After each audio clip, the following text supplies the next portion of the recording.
ವಾಪಸ್ ತಗೊಂಡಿದ್ದೀವಿ. ಮುಂದೆ ಸಂವಿಧಾನದ ಅಡಿಯಲ್ಲೇ ಕಾಶಿ ವಿಶ್ವನಾಥರ ಮಂದಿರವನ್ನು ವಾಪಸ್ ತಗೊಳ್ತೀವಿ. ಸಂವಿಧಾನದ ಅಡಿಯಲ್ಲೇ ಮಥುರಾ ಕೃಷ್ಣ ಜನ್ಮಭೂಮಿಯನ್ನು ವಾಪಸ್ ತಗೊಳ್ತೀವಿ. ಇದೇ ಹಿಂದೂಗಳ ಮುಂದಿನ ಸಂಕಲ್ಪ. ಸಂವಿಧಾನದ ಅಡಿಯಲ್ಲಿ ಆಗಬೇಕಾಗಿರುವಂತಹ ಸಾಕಾರಗೊಳ್ಳಬೇಕಾಗಿರುವಂತಹ ಸಂಕಲ್ಪಗಳು. ರಾಮ ಮಂದಿರದ ಮುಂದೆ ಒಂದು ದೀಪ ಹಚ್ಚಿಡಬೇಕಾದ್ರೆ ನಮ್ಗೆ 500 ವರ್ಷ ಬೇಕಾಯ್ತು.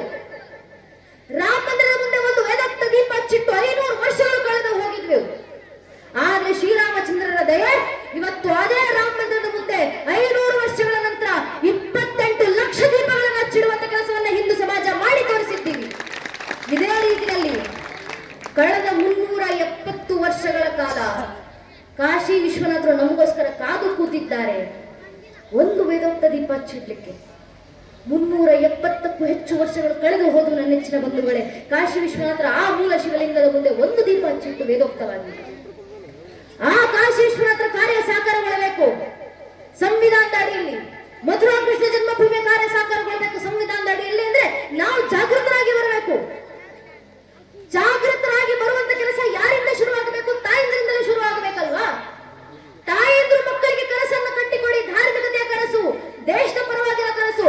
ಮಕ್ಕಳನ್ನ ಕೂರಿಸ್ಕೊಂಡು ಮಗು ನೀನ್ ಡಾಕ್ಟರ್ ಆಗು, ಲಾಯರ್ ಆಗು, ಇಂಜಿನಿಯರ್ ಆಗು, ಏನು ಬೇಕಾದ್ರೂ ಹೇಳಿ. ಆದ್ರೆ ಏನ್ ಹೇಳಕ್ಕೂ ಮುಂಚೆ ಮಕ್ಕಳನ್ನ ಕೂರಿಸ್ಕೊಂಡು ಹೇಳಿ, ಮಗು ನೀನ್ ಡಾಕ್ಟರ್ ಆಗ್ತೀಯೋ ಇಲ್ವೋ, ಇಂಜಿನಿಯರ್ ಆಗ್ತೀಯೋ ಇಲ್ವೋ, ಲಾಯರ್ ಆಗ್ತೀಯೋ ಇಲ್ವೋ, ಏನಾಗೋಕ್ಕೂ ಮುಂಚೆ ನೀನು ಹುಟ್ಟಿರುವಂತ ಈ ಭಾರತ ದೇಶಕ್ಕೆ ಒಬ್ಬ ಒಳ್ಳೆ ಪ್ರಜೆ ಆಗು, ನೈಜ ಹಿಂದೂ ಆಗು ಅಂತ ಆ ಮಕ್ಕಳಿಗೆ ಕೆಲಸನ್ನ ಕಟ್ಟಿಕೊಡಿ. ಅದು ತಾಯಿನ ಮಕ್ಕಳಿಗೆ ಕೊಡಬೇಕಾದಂತ ಸಂಸ್ಕಾರ. ಆ ಸಂಸ್ಕಾರದ ಭದ್ರ ಗುಣಾದಿ ಯಾವ ರೀತಿ ಮಕ್ಕಳಲ್ಲಿ ತಳಹದಿಯಾಗಿ ಬೆಳುತ್ತೆ ಅಂದ್ರೆ, ಉದಾಹರಣೆ ಸ್ವಾಮಿ ವಿವೇಕಾನಂದರು. ಸ್ವಾಮಿ ವಿವೇಕಾನಂದರು ಪುಟ್ಟ ಹುಡುಗನಾಗಿದ್ದಾಗ ನರೇಂದ್ರನಾಥ ದತ್ತ ತಂದೆ ಮುಂದೆ ಹೇಳ್ತಾರೆ, ಅಪ್ಪ ನಾನು ದೊಡ್ಡವರಾದ್ಮೇಲೆ ಸಾರಾಟವಾಗ್ತೀನಿ, ಬಂಡಿ ಓಡಿಸೋನಾಗ್ತೀನಿ ನಾನು ಅಂತ. ತಂದೆ ಇದನ್ನು ಕೇಳಿದ ತಕ್ಷಣ ತಂದೆ ಮಗನ ಕಪಾಳಕ್ಕೆ ಹೊಡೆದ್ರು. ನಾಚಿಕೆ ಆಗಲ್ವೇನೋ ನಿನಗೆ? ನಿನ್ ತಂದೆ ನಾನು ವಿಶ್ವನಾಥ ದತ್ತ, ಕೋಲ್ಕತ್ತಾದ ಪ್ರಖ್ಯಾತ ವಕೀಲ ಇದ್ದೀನಿ ಅಂತಂದ್ರೆ ವಕೀಲನ ಮಗ ಸಾರಾಟವನ್ನಾಗ್ಬೋದ, ಬಂಡಿ ಓಡಿಸೋನಾಗ್ಬೋದ? ನಾನು ವಕೀಲನಾಗ್ತೀನಿ ಅಂತ ಹೇಳು ಅಂತ ಅಪ್ಪ ಮಗನಿಗೆ ಹೊಡೆದ್ರು. ಮಗುವಿನ ಕಣ್ಣಲ್ಲಿ ಧಾರಾಕಾರ ನೀರು ನೋಡಿದಂತ ತಾಯಿ ಪುಟ್ಟ ಹುಡುಗ ವಿವೇಕಾನಂದ್ರ ನರೇಂದ್ರನಾಥ ದತ್ತನನ್ನ ಕೈ ಹಿಡ್ಕೊಂಡು ಮನೆ ಒಳಗಿರುವಂತ ಗರ್ಭಗುಡಿಯಲ್ಲಿ ಕೂರಿಸಿದ್ರು. ದೇವರ ಕೋಣೆಯಲ್ಲಿ ಕೂರಿಸಿ ಮಗುವಿನ ಕಣ್ಣೀರು ಉಳಿಸ್ತಾ ತಾಯಿ ಭುವನೇಶ್ವರಿ ಪುಟ್ಟ ಹುಡುಗ ಸ್ವಾಮಿ ವಿವೇಕಾನಂದರಿಗೆ ಮುಂದೆ ಇದ್ದಂತ ಭಗವದ್ಗೀತೆ ಪುಟವನ್ನು ತೋರಿಸಿ ಹೇಳ್ತಾರೆ, ಮಗು ನೀನು ಬಂಡಿ ಓಡಿಸೋನಾಗು, ಆದ್ರೆ ಬಂಡಿ ಓಡಿಸೋದೇ ಆಗೋದಿದ್ರೆ ಶ್ರೀಕೃಷ್ಣ ಪರಮಾತ್ಮನಂತ ಧರ್ಮದ ಬಂಡಿ ಓಡಿಸೋನಾಗಪ್ಪ ನೀನು ಅಂತ ತಾಯಿ ಮಗನಿಗೆ ಕನಸು ಕಟ್ಟಿಕೊಟ್ರಲ್ಲ.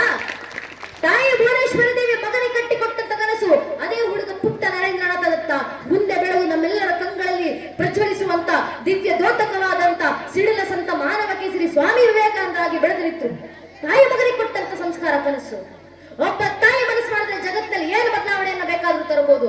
ಅದಕ್ಕೆ ಇವತ್ತಿಗೂ ಒಂದೊಂದು ಐತಿಹಾಸಿಕ ವ್ಯಕ್ತಿಗಳನ್ನ ನಾವು ನೆನಪಿಸಿಕೊಂಡು ಅವರೆಲ್ಲರನ್ನು ತಾಯಿ ಹೆಸರಿಂದಲೇ ಗುರುತಿಸೋದು. ನಾವಿವತ್ತಿಗೂ ಅರ್ಜುನನನ್ನ ಏನಂತ ನೆನಪಿಸ್ಕೊಂತೀವಿ? ಕೌಂತೆಯ ಕುಂತಿ ಪುತ್ರ ಅರ್ಜುನ ಅಂತ ನೆನಪಿಸ್ಕೊಳ್ತೀವಿ, ಕುಂತಿಯ ಮಗ ಅರ್ಜುನ.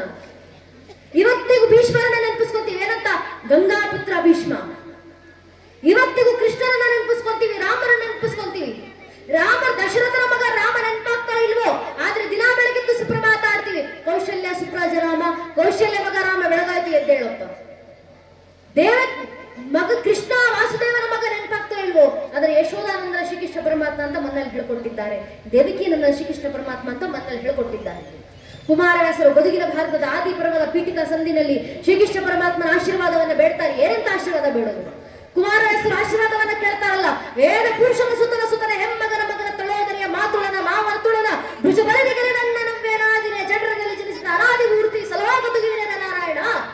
ವೇದ ಪುರುಷ ಚತುರ್ಮುಖ ಬ್ರಹ್ಮ, ಬ್ರಹ್ಮನ ಮಗ ಮರೀಚಿ, ಮರೀಚಿ ಮಗ ಪೂರ್ಣಿಮಾ, ಪೂರ್ಣಿಮನ ಸಹೋದರ ಕಶ್ಯಪ, ಕಶ್ಯಪನ ಹೆಮ್ಮಗ ಅಂದ್ರೆ ಹಿರಿಯ ಮಗ ಇಂದ್ರ, ಇಂದ್ರನ ಮಗ ಅರ್ಜುನ, ಅರ್ಜುನನ ತಳೋದರಿ ಅಂದ್ರೆ ಅರ್ಜುನನ ಪತ್ನಿ, ಅರ್ಜುನನ ಪತ್ನಿಯ ಸಹೋದರ ಮಾವ ಕಂಸ, ಕಂಸನ ಮಾವ ಜರಾಸಂಧ ಅಂತ ಜರಾಸಂಧನ ಭುಜಬಲದಿ ತನ್ನ ತೋಳ್ಬಲ ತಾಕದಿಂದ ಸೋಲಿಸಿದವ ಭೀಮ, ಭೀಮನ ಅಗ್ರಜ ಅಂದ್ರೆ ಅಣ್ಣ ಯುಧಿಷ್ಠಿರ, ಯುಧಿಷ್ಠಿರ ತಾಯಿ ಕುಂತಿ, ಕುಂತಿನಾದಿನಿ ದೇವಕಿ, ಅಂಥ ದೇವಕಿಯ ಜಠರದಲ್ಲಿ ಅರ್ಥಾತ್ ರತ್ನಗರ್ಭದಲ್ಲಿ ಜನಿಸಿದ ಶ್ರೀಕೃಷ್ಣ ಪರಮಾತ್ಮ ನಮ್ಮೆಲ್ಲರನ್ನೂ ಸಲಹಿಲಿ ಅಂತ ಎಷ್ಟು ಸುಂದರ ದೃಷ್ಟಾಂತವನ್ನು ಕುಮಾರವ್ಯಾಸರು ಬದುಕಿನ ಭಾರತದಲ್ಲಿ ನೀಡಿದ್ದಾರೆ.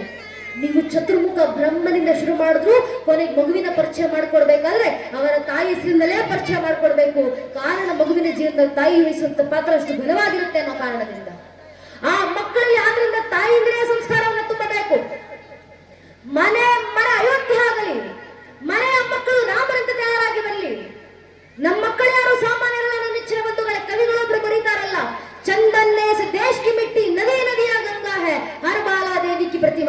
ಬಚ್ಚಾ ರಾಮ ಹೇ.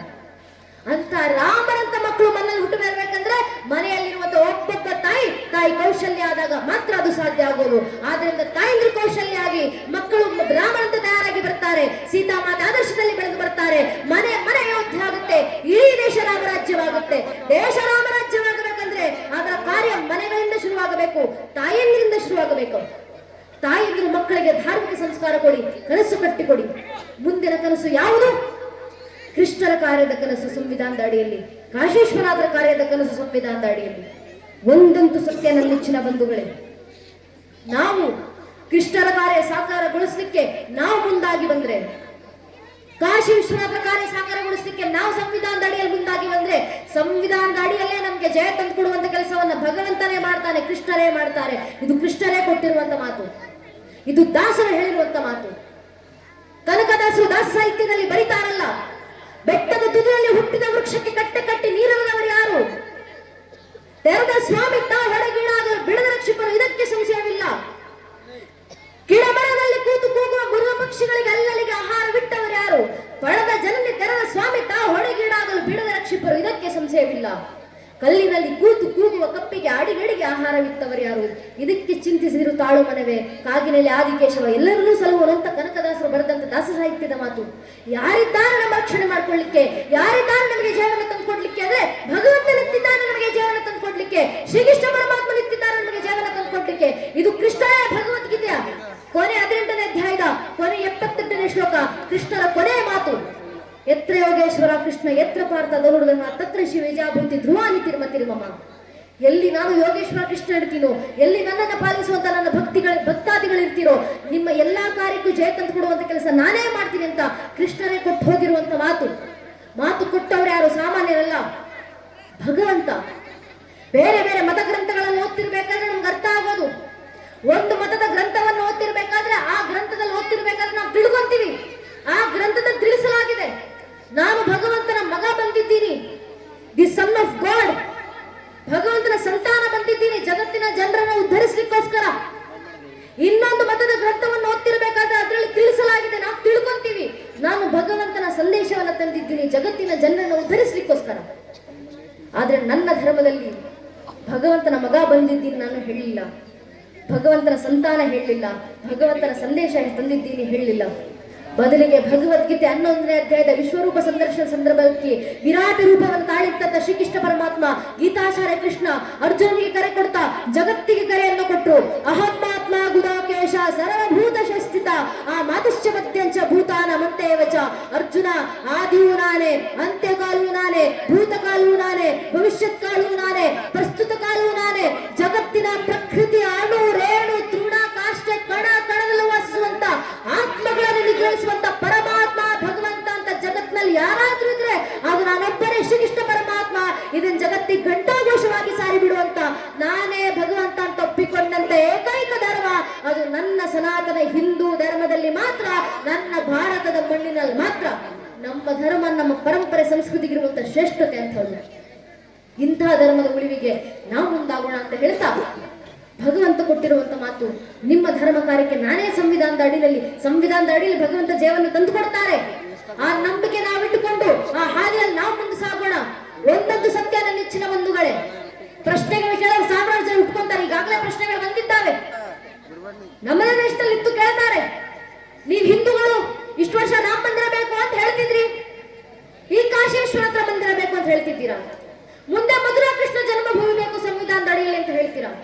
ಹೀಗೆ ಹೇಳ್ತಾ ಹೋದ್ರೆ ಸೀತಾರಾಮ್ ಗೋಯಲ್ ಅಂತ ಇತಿಹಾಸಕಾರರು ಬರೆದಿರುವಂತ ಪ್ರಕಾರ, ಸಾವರ್ಕರ್ ಅಂತ ಇತಿಹಾಸಕಾರರು ತಮ್ಮ ಪುಸ್ತಕ 6 Books of Indian History ಪುಸ್ತಕದಲ್ಲಿ ಬರೆದಿರುವಂತ ಪ್ರಕಾರ ಭಾರತದಲ್ಲಿ ಮೊಘಲರು ನಾಶ ಮಾಡಿ ಹೋಗಿರುವಂತ 35,000 ಹಿಂದೂ ದೇವಸ್ಥಾನಗಳಿದ್ದಾವೆ.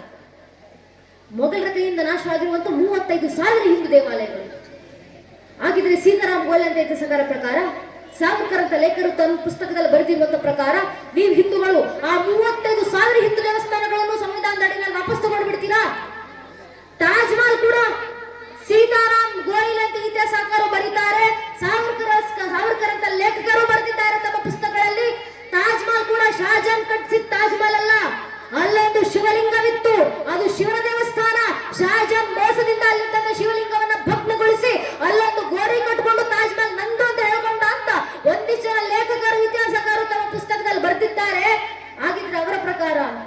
ಹಿಂದೂಗಳು ತಾಜ್ ಮಹಲ್ ಕೂಡ ವಾಪಸ್ ತಗೊಂಡು ಬಿಡ್ತೀರಾ ಸಂವಿಧಾನದ ಅಡಿಯಲ್ಲಿ ಶಿವ ದೇವಸ್ಥಾನ ಅಂತ ಹೇಳಿ ಅಂತ ಪತ್ರಕರ್ತರೊಬ್ಬರು ವಕೀಲರಿಗೆ ಮಾಡಿದಂತ ಪ್ರಶ್ನೆ.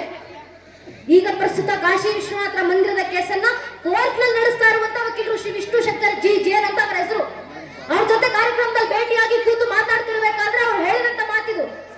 ಪತ್ರಕರ್ತರು ತಾಜ್ ಮಹಲ್ ನ ನೀವು ಹಿಂದೂಗಳು ವಾಪಸ್ ತಗೊಂಡು ಬಿಡ್ತೀರಾ ಅಂತ ಕೇಳಿದಾಗ ಶ್ರೀ ವಿಷ್ಣು ಶಂಕರ್ ಜಿ ಜೇನ್ ವಕೀಲರು ಪತ್ರಕರ್ತರಿಗೆ ಉತ್ತರ ಕೊಟ್ಟರಂತೆ, ತಾಜ್ ಮಹಲ್ ನ ಬಗ್ಗೆ ನೀವೀಗ ಮಾತಾಡ್ತಾ ಇದ್ದೀರಪ್ಪ, ನಾನು 2015ರಿಂದ ತಾಜ್ ಮಹಲ್ ಕೇಸಲ್ಲಿ ಕೋರ್ಟ್ ನಲ್ಲಿ ನಡೆಸ್ತಾ ಇದ್ದೀನಿ. ಇನ್ ಕೆಲವೇ ವರ್ಷ ತಾಜ್ ಮಹಲ್ ಕೂಡ ಶಾಜಾನ್ ಕಟ್ಟಿಸಿದ್ದಲ್ಲ, ಅಲ್ಲೊಂದು ಶಿವಲಿಂಗವಿತ್ತು, ಅದು ಶಿವನ ದೇವಸ್ಥಾನ, ಅದು ತೇಜೋಮಹಲ್ ಅಂತ ಸಂವಿಧಾನದ ಅಡಿಯಲ್ಲೇ ತೇಜೋಮಹಲ್ ಅನ್ನು ವಾಪಸ್ ತಗೊಳ್ಳುವಂತ ಕೆಲಸ ಹಿಂದೂ ಸಮಾಜ ಮಾಡ್ಲಿಕ್ಕಿದೆ ಅಂತ ಶ್ರೀ ವಿಷ್ಣು ಶಂಕರ್ ಜಿ ಜೇನ್ ವಕೀಲರು ಕೊಟ್ಟಂತ ಉತ್ತರ. ಇಂಥ ಉತ್ತರವನ್ನ ಕೇಳಿದಾಗ ಹೆಮ್ಮೆ ಆಯ್ತು ನನ್ನ ನೆಚ್ಚಿನ ಬಂಧುಗಳೇ. ಕೊನೆಗೂ ಹಿಂದೂಗಳು ಜಾಗೃತರಾಗಿದ್ದೀವಿ. ಡಿ.ವಿ.ಜಿ ಅವರು ಬರೆದಂತ ಮಾತು, ಎದ್ದು ಕುಣಿಯಲಿ ಕರ್ಮ, ದೈವ ನಿದ್ರಿಸಲಿ, ಭವ್ಯಕ್ಕೆ ಹದ್ದಿಲ್ಲ, ಆಶ್ಚರ್ಯ ಹಿರಿದಲ್ಲ, ಸಿದ್ಧನಿರು ಸಕಲ ಕಮ್ಮಂಕುತಿಮ್ಮ. ಎಲ್ಲವೂ ಕೈ ತಪ್ಪಿ ಹೋಯ್ತು ಅನ್ನೋ ಪರಿಸ್ಥಿತಿ ಬಂದಾಗ, ದೇವರುಗಳು ನಿದ್ರಿಸುತ್ತಾರೆ, ಕರ್ಮ ಎದ್ದು ಕುಣಿದಾಡ್ತಿದೆ ಅನ್ನೋ ಪರಿಸ್ಥಿತಿ ಬಂದಾಗಲೂ ನಮ್ಮನ್ನ ಕಾಯ್ಲಿಕ್ಕೆ, ಧರ್ಮವನ್ನ ಕಾಯ್ಲಿಕ್ಕೆ ಆ ಒಂದು ಶಕ್ತಿ ಸದಾ ಜಾಗೃತವಾಗಿ ನಿಂತಿರುತ್ತೆ. ಆ ಒಂದು ಶಕ್ತಿ ಶಿವನ ರೂಪದಲ್ಲೋ, ಬ್ರಹ್ಮನ ರೂಪದಲ್ಲೋ, ವಿಷ್ಣುವಿನ ರೂಪದಲ್ಲೋ, ಕಾಳಿಯ ರೂಪದಲ್ಲೋ ನಮ್ಮೆಲ್ಲರನ್ನು ಕಾಯುವಂತ ಕೆಲಸ ಮಾಡೇ ಮಾಡುತ್ತೆ. ಆ ಭಗವಂತನ ಮೇಲೆ ನಂಬಿಕೆ ನೀಡಿ ಆ ಕೃಷ್ಣನ ಕಾರ್ಯ ಸಂವಿಧಾನದ ಅಡಿಯಲ್ಲಿ ಸಾಕಾರ ಕೊಡಬೇಕು. ಆದ್ರೆ ಈಗಾಗಲೇ ಪ್ರಶ್ನೆಗಳು ಬಂದಿದ್ದಾವೆ. ಕೊನೆಗೊಂದು ಮಾತು ನನ್ನ ನೆಚ್ಚಿನ ಬಂಧುಗಳೇ, ಮಧುರಾ ಕೃಷ್ಣ ಜನ್ಮಭೂಮಿಯನ್ನು ಸಂವಿಧಾನದ ಅಡಿಯಲ್ಲಿ ವಾಪಸ್ ತಗೊಳ್ಬೇಕು ಅನ್ನೋ ಮಾತುಗಳು ಬಂದಾಗ ಒಬ್ಬರು ಪ್ರಶ್ನೆ ಕೇಳಿದ್ರು.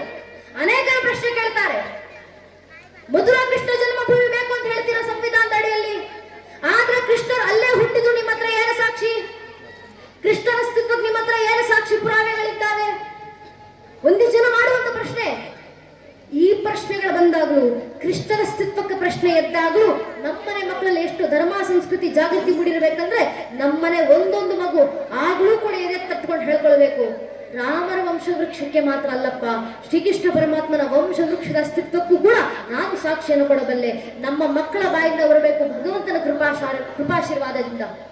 ಮೊದಲಿಗೆ ಬಂದದ್ದು ಶ್ರೀ ವಿಷ್ಣು, ಶ್ರೀ ವಿಷ್ಣುವಿನ ಮಗ ಬ್ರಹ್ಮ, ಬ್ರಹ್ಮನ ಮಗ ಮರೀಚಿ, ಮರೀಚಿ ಮಗ ಕಶ್ಯಪ, ಕಶ್ಯಪನ ಮಗ ವೈವಾಸ್ವನ, ವೈವಾಸ್ವನ ಮಗ ಮನು, ಮನುವಿನ ಮಗ ಇಳ, ಇಳನ ಮಗ ಪುರೂರವ, ಪುರೂರವನ ಮಗ ಅಯು, ಅಯುವಿನ ಮಗ ನಘೂಷ, ನಘೂಷನ ಮಗ ಯಾತಿ, ಯಾತಿಯ ಮಗ ಯದು, ಯದುವಿನ ಮಗ ಕ್ರೋಸ್ತು, ಕ್ರೋಸ್ತುವಿನ ಮಗ ಧ್ವಜೀವನ್, ಧ್ವಜೀವನ ಮಗ ಸ್ವಾತಿ, ಸ್ವಾತಿಯ ಮಗ ಋಷಂಕು, ಋಷಂಕುವಿನ ಮಗ ಚಿತ್ರಾರ್ಥ, ಚಿತ್ರಾರ್ಥನ ಮಗ ಶಶಿಬಿಂದು, ಶಶಿಬಿಂದುವಿನ ಮಗ ಪೃಥುಷಾರ, ಪೃಥುಷಾರನ ಮಗ ಪೃಥೋತ್ತಮ, ಪೃಥೋತ್ತಮನ ಮಗ ಉಷಾನು, ಉಷಾನ ಮಗ ಶಿತಾಪು, ಶಿತಾಪುವಿನ ಮಗ ರುಕುಮಕವಚ, ರುಕುಮಕವಚನ ಮಗ ಪಾರವೃತ, ಪಾರವೃತನ ಮಗ ವ್ಯಾಮೋಗ, ವ್ಯಾಮೋಗನ ಮಗ ವಿಧ್ರಮ, ವಿಧ್ರಮನ ಮಗ ಕ್ರೋತ್, ಕ್ರೋತ್ನ ಮಗ ಕುಂತಿ, ಕುಂತಿ ಮಗ ದೃಷ್ಟಿ, ದೃಷ್ಟಿ ಮಗ ನಿಧೃತಿ, ನಿಧೃತಿ ಮಗ ದಾಸಾಯಿ, ದಾಸಾಯಿ ಮಗ ವ್ಯೋಮ, ವ್ಯೋಮನ ಮಗ ಜಿಮುತ, ಜಿಮುತನ ಮಗ ವಿಕೃತಿ, ವಿಕೃತಿ ಮಗ ಭೀಮರಥ್, ಭೀಮರಥ ಮಗ ನವರಥ್, ನವರಥನ ಮಗ ದಾಶರಥ್, ದಾಶರಥನ ಮಗ ಶಾಕೂನಿ, ಶಾಕೂನಿಯ ಮಗ ಕರಂಭಿ, ಕರಂಭಿ ಮಗ ವಿಧ್ವರಥ್, ವಿಧ್ವರಥನ ಮಗ ಶೂರ, ಶೂರನ ಮಗ ಶಾಮಿನ್, ಶಾಮಿನ್ನ ಮಗ ಪ್ರತಿಕ್ಷಾತ್ರ, ಪ್ರತಿಕ್ಷಾತ್ರನ ಮಗ ಸ್ವಯಂ ಭೋಜ, ಸ್ವಯಂ ಭೋಜನ ಮಗ ಋದಿಕ್, ಋದಿಕ್ನ ಮಗ ದೇವಗರ್ಭ, ದೇವಗರ್ಭನ ಮಗ ಶೂರಸೇನ, ಶೂರಸೇನ ಮಗ ವಾಸುದೇವ, ವಾಸುದೇವನ ಮಗನೇ ಚಂದ್ರವಂಶ ಚಕ್ರವರ್ತಿ, ದೇವಕಿ ನನ್ನ ಶ್ರೀಕೃಷ್ಣ ಪರಮಾತ್ಮ ಅಂತ ಹೇಳುವ ಮಟ್ಟಕ್ಕೆ ಕೃಷ್ಣನ ಭಕ್ತಿ ಜಾಗೃತಿಯು ನಮ್ಮ ಮಕ್ಕಳಲ್ಲಿ ಬೆಳಗಲಿ. ಧರ್ಮ, ದೇಶ, ಸಂಸ್ಕೃತಿಯ ಜಾಗೃತಿ ನಮ್ಮ ಮಕ್ಕಳ ಮನಸ್ಸಿನಲ್ಲಿ ಇನ್ನಷ್ಟು ಉದ್ದೀಪನವಾಗಲಿ ಅಂತ ಕೇಳ್ಕೊಂತ ಸೇರುವಂತ ತಾಯಿಗಳ ಸುಂದರ ಸಂಖ್ಯೆಯನ್ನು ನೋಡಿದಾಗಲೇ ಅರ್ಥ ಆಗುತ್ತೆ. ಈ ಸಮಯದಲ್ಲೂ ತಾವು ಬಂದಿರುವುದಷ್ಟೇ ಅಲ್ಲದೆ ತಮ್ಮ ಮನೆ ಮಕ್ಕಳನ್ನೂ ಕರ್ಕೊಂಡು ಕುಟುಂಬ ಸಮೇತರಾಗಿ ಕಾರ್ಯಕ್ರಮದಲ್ಲಿ ಕೂತು ಸ್ವಾಮೀಜಿ ಅವರು ಆಡಿದಂತ ಮಾತನ್ನ ಕೇಳಿಸಿಕೊಳ್ಳಲಿಕ್ಕೆ ತಾಯಿಂದ್ರೆ ಖುದ್ದು ಪ್ರೇರೇಪಿತರಾಗಿ ಇಡೀ ಕುಟುಂಬಸ್ಥರನ್ನ ಕರ್ಕೊಂಡು ಬಂದು ಧರ್ಮ ಸಭೆಯಲ್ಲಿ ಕೂತಿದ್ದೀರಾ ಅಂದ್ರೆ ಈ ಊರಿನಲ್ಲಿ ಖಂಡಿತವಾಗ್ಲೂ ಧರ್ಮ ಜಾಗೃತಿ ಇದೆ. ಈ ಊರಿನ ತಾಯಿಂದ್ರಲ್ಲಿ ಧರ್ಮದ ಜಾಗೃತಿಯ ಸಂಸ್ಕೃತಿ ಖಂಡಿತವಾಗ್ಲೂ ಉದ್ದೀಪನವಾಗಿದೆ ಅನ್ನೋದನ್ನ ಇದನ್ನ ನೋಡಿದ್ರೆ ಅರ್ಥ ಆಗುತ್ತೆ. ಈ ಊರಿನ ತಾಯಿಂದ್ರಲ್ಲಿ ಇರುವಂತ ಈ ಸಂಸ್ಕಾರ, ಈ ಜಾಗೃತಿ ದೇಶದಾದ್ಯಂತ ಬಂದ್ರೆ ಸಾಕು, ಇಡೀ ದೇಶ ತಾಯಿ ಭಾರತೀಯ ಮತ್ತೊಮ್ಮೆ ಜಗತ್ತಿನ ಮುಂದೆ ವಿಶ್ವಮಾತೆಯಾಗಿ ಎದ್ದು ನಿಲ್ತಾಳೆ. ಇಲ್ಲಿರುವಂತ ತಾಯಿಂದ್ರದನ್ನ ಜೀವಂತ ಸಾಕ್ಷಿಯಾಗಿ ತೋರಿಸ್ಕೊಟ್ಟಿದ್ದೀರಾ. ತಾಯಿಂದ್ರು ಇದೇ ರೀತಿಯಲ್ಲಿ ಮಕ್ಕಳನ್ನು ಇನ್ನಷ್ಟು ಧರ್ಮ ಉದ್ದೀಪನವಾಗುತ್ತೆ, ಧರ್ಮ ಜಾಗೃತಿ ಉದ್ದೀಪನವಾಗುತ್ತೆ.